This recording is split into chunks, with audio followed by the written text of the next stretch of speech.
Chapter 136, The Secret Tribunal. Half an hour after the occurrences just related, a strange and terribly romantic scene took place at Zingary's palace in St. Giles. The principal room on the ground floor was lighted up with numerous candles. At the head of the long table sat Zingary, clad in a black robe or gown and wearing a black cap upon his head. All the others had dressed themselves in the interval which had occurred since the alarm and were seated at the board, the men on one side, the women on the other. Aisha alone was absent. At the lower end of the table sat Margaret Flathers, her countenance deadly pale and her eyes wildly glancing upon those around her, as if to inquire the meaning of this solemn conclave. Skilligalee was also present, but his looks were downcast and somber.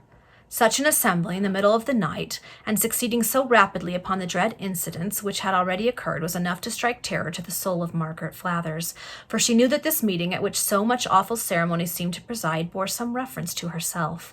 At length Zingary spoke. "Margaret," he said in a solemn tone, "you are now in the presence of the secret tribunal of the United Zingaries. Our association, existing by conventional rules and laws of its own making, and to a certain degree independent of those which govern the country wherein we dwell, has been compelled to frame severe statutes to meet extreme cases. One of our customs is hospitality, and you have seen enough of us to know that we ask but few questions of those who seek our charity or our protection. It necessarily happens that persons who so come amongst us learn much of our mode of life and many of our proceedings. But the basest ingratitude alone could reward our generous hospitality with a treacherous betrayal of any matters, the communication of which might militate against our interests.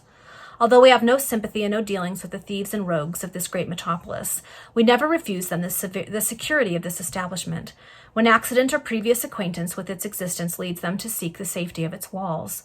This conduct on our part has been pursued upon grounds of generosity and policy. Generosity, because we believe that half the criminals in existence are rather the victims of bad laws than of their own perverse natures. Policy, because we wish to keep on good terms with all orders and classes who live in violation of the law. It, however, behooves us to adopt as much precaution as possible against treachery, and to punish treachery where we detect it, and when the perpetrator of it is in our power. With this view, the secret tribunal was instituted at the same time that this establishment was first opened more than a century ago. Margaret, you are now in the presence of that tribunal, and you are accused of treachery and ingratitude of the very blackest dye." This address was delivered with a solemnity which made a deep impression upon all present. No slang phrases, no low synonyms disfigured the language of Zingary. He spoke in a manner becoming the chief of a vastly ramified association which had made laws for the protection of its own interests. Margaret surveyed the aged individual who thus addressed her with wild astonishment and vague alarm, but so confused were her ideas that she could not make any reply. "What are the facts of this case?" continued Zingary after a pause. "You, Margaret, are discovered by us one morning, sleeping in the open air and nearly dead with the cold. You have a treasure with you, which we might have appropriated altogether to ourselves, but a third of which has been held at your disposal. Yours at any time you might choose to demand it. You come amongst us, you are treated by us with even more than usual attention and kindness, and you are allowed to associate with our wives and daughters without the least restraint. A fortnight scarcely elapses when you conduct a robber into my room and point to him the place where he may find the treasure belonging to the association." Hear me," said Margaret, now recovering the power of speech. "Hear me, and I will explain all." "Speak," said the king. "I am not guilty of premeditated ingratitude," continued the rattlesnake. "I awoke in the middle of the night and found a fiend in human shape hanging over me. That man was the one whom I had been so anxious to avoid, of whom I was so afraid. I admit that I had robbed him of the gold which you found with me, but I was not bound to tell you that before now. Well, I awoke, and he was hanging over me. How he came into the house you best know. How he knew that I was an inmate of it I cannot explain. How he discovered my room is also a mystery. Nevertheless, he did find me out, and with dreadful threats of instant death he made me lead him to your apartment to get back his gold. That is the whole truth." A smile of incredulity played upon the lips of Zingary. "Why did you not give the alarm when once you were in my chamber?" he demanded. "Even if I am old and feeble, was not Morcar there? And could you not in one moment have summoned the others to your aid by touching the bell rope within your reach?" "And had I done so, that instant would have been my last. The fearful man whom I obeyed would have shot me dead on the spot," answered the rattlesnake. "And do you not know how to die rather than betray your companions?" asked Zingary. "I am but a woman, a weak woman," exclaimed Margaret, "and oh, no, I could not die so horrible a death." "Our women would die in such a cause," said Zingary, "and those who join us and live with us must learn our customs and our habits." Remember how sudden was the appearance of that man, how awful were his threats, in the middle of the night, and a knife, I may say, at my very throat. It is the most extraordinary thing that the very man whom you so much dreaded should have happened to seek our hospitality within a fortnight after you had joined us. Am I wrong if I entertain a suspicion in that respect? You knew that the bag, which every night was deposited beneath my head, contained not only the greater part of the gold which you brought us, but also the year's contributions from the tribes and districts. You knew all this because we had no secrets from you. Then perhaps you were tired of our company, and you imagined that it would be an easy thing to make your peace with that man whom you so much feared, by putting him in possession of a larger treasure than the one you plundered from him, a treasure, too, which you might hope to share with him. As I live, that was not the case, cried the rattlesnake. You know that I have never stirred out of this house once since I first crossed the threshold. How then could I communicate with that man? Where there is a will, there is generally a way, Margaret, answered Zingari. Have you anything further to urge in your defense? I have told the truth, replied the woman. What more can I say? Then you may retire, said Zingari. 2 men led her from the room, and those who remained behind proceeded to deliberate upon the case.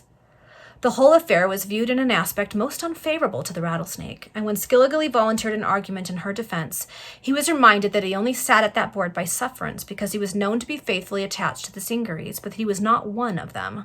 When the question had been duly discussed by the secret tribunal, Zingari put the point at issue to vote, guilty or not guilty. The decision of the majority was guilty. The rattlesnake was then ordered to be brought back to the room. When she again stood in the presence of her judges, Zingari addressed her in the following manner. This tribunal, Margaret, has duly deliberated upon the case in which you are so especially interested. The result of that deliberation is that you are found guilty of the blackest treachery and ingratitude. The founders of this tribunal wisely ordained that it should only pronounce one penalty in all cases which terminated in convictions, and that penalty is one which does not enable the criminal to return to the world to seek at the hands of the country's tribunals redress for what such criminal might deem to be an injustice practiced by this court. That penalty is death. Death, wildly screamed Margaret Flathers. Oh no, you could not murder me in cold blood. Death, solemnly repeated Zingari. Death, in the usual manner according to the laws which this tribunal was instituted to dispense. Death, again cried the unhappy woman, scarcely believing what she heard. No, it is impossible. You will not kill me. You cannot cut me off so soon. I am not prepared to die. I have led a wicked life and must have time to repent. Spare me, but do not keep me in this dreadful suspense. Oh, I can understand that you wish to strike me with terror, to read me a terrible lesson. Well, you have succeeded. Expel me from your society, thrust me out of your house, but... Remove her, interrupted Zingari firmly, but at the same time a tear trickled down his countenance. The 2 men who had before led the rattlesnake from the room now dragged her forcibly away, while her piercing screams struck to the heart of those who heard them. When is this sentence to be executed? Inquired Skilligalee in a subdued and mournful tone. Within the hour, answered Zingari. You may converse with her up to the fatal moment. Skilligalee bowed and left the room. Let the traveller be now introduced, said Zingari. Cranky Jem, against whom the reader may remember the Resurrection Man had turned crown evidence at the same sessions of the Central Criminal Court at which Richard Markham and Eliza Sidney were tried and condemned, was now brought into the room. You have conducted yourself in a manner calculated to involve us all in a most serious difficulty, said the king, addressing this individual, and we are compelled to rid ourselves of your presence without delay. You have been treated with hospitality by us. Reward us by maintaining the most profound secrecy relative to all you have seen or heard since you have been our companion and guest. Depart, and you may always be ready and willing to serve as Zingari.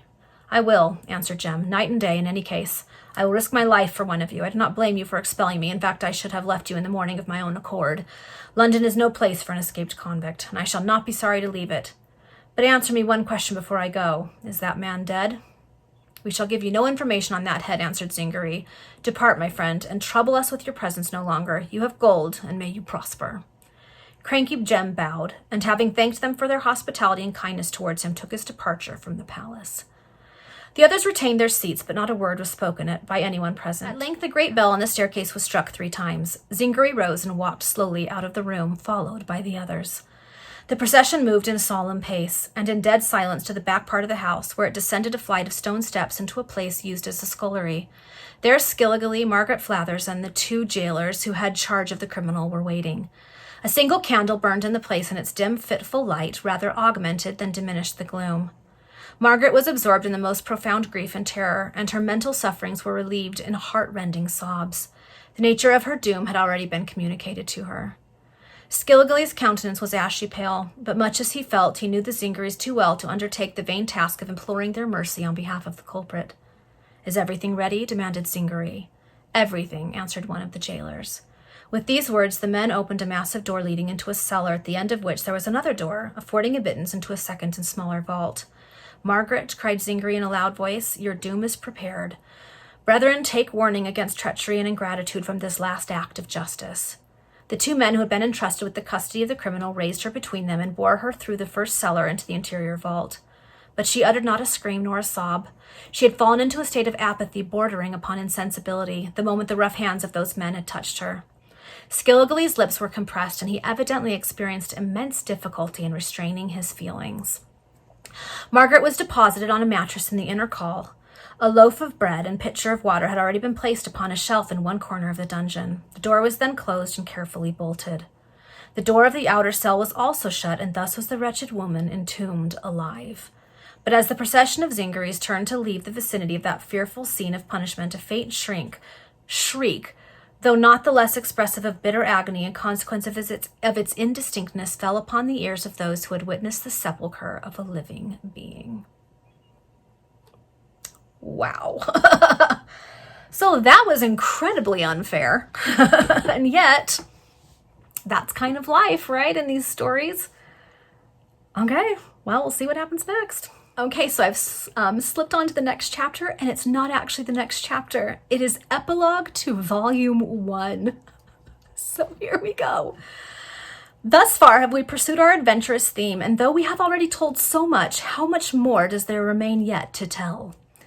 Said we not at the outset that we would introduce our readers to a city of strange contrasts, and who shall say that we have not fulfilled our promise? But as yet we have only drawn the veil partially aside from the mighty panorama of grandeur and misery which it is our task to display. The reader has still to be initiated more deeply into the mysteries of London. We have a grand moral to work out, a great lesson to teach every class of society, a moral and a lesson whose themes are wealth and poverty. For we have constituted ourselves the scourge of the oppressor and the champion of the oppressed. We have taken virtue by the hand to raise it, and we have seized upon vice to expose it. We have no fear of those who sit in high places, but we dwell as emphatically upon the failings of the educated and rich as on the immorality of the ignorant and poor. We invite all those who have been deceived to come around us, and we will unmask the deceiver. We seek the company of them that drag the chains of tyranny along the rough thoroughfares of the world, that we may put the tyrant to shame. We gather around us all those who suffer from vicious institutions, that we may expose the rottenness of the social heart. Crime, oppression, and injustice prosper for a time, but with nations as with individuals, the day of retribution must come. Such is the lesson which we have yet to teach. And let those who have perused what we have already written pause ere they deduce therefrom a general moral, for as yet they cannot anticipate our design nor read our end. No, for we have yet more time to write. For we have yet more to write, and they have more to learn of the mysteries of London. Strange as many of the incidents already recorded may be deemed, wild and fanciful as much of our narrative up to this point may appear, we have yet events more strange and episodes more seemingly wild and fanciful to narrate in the ensuing volume. For the word London constitutes a theme whose details, whether of good or evil, are inexhaustible. For knew we, when we took up our pen to enter upon the subject, how vast, how mighty, how comprehensive it might be. Ye then, who have borne with us thus far, condescend to follow us on to the end. We can promise that the spirit which has animated us up to this point will not flag as we prosecute our undertaking, and at the close we feel convinced that more than one will be enabled to retrospect over some good and useful sentiment which will have been awakened in the soul by the perusal of The Mysteries of London. End of the first volume. I wondered how they were going to possibly wrap it up in so few chapters, and the answer is they weren't going to. Okay, well, I'm going to go track down the second volume so we can keep on reading this story. All right, those of you who made it this far, congratulations. There's so many questions that I still have, so many things I'm not sure how they're going to work out, so we'll see. All right, I'll see you for the second volume.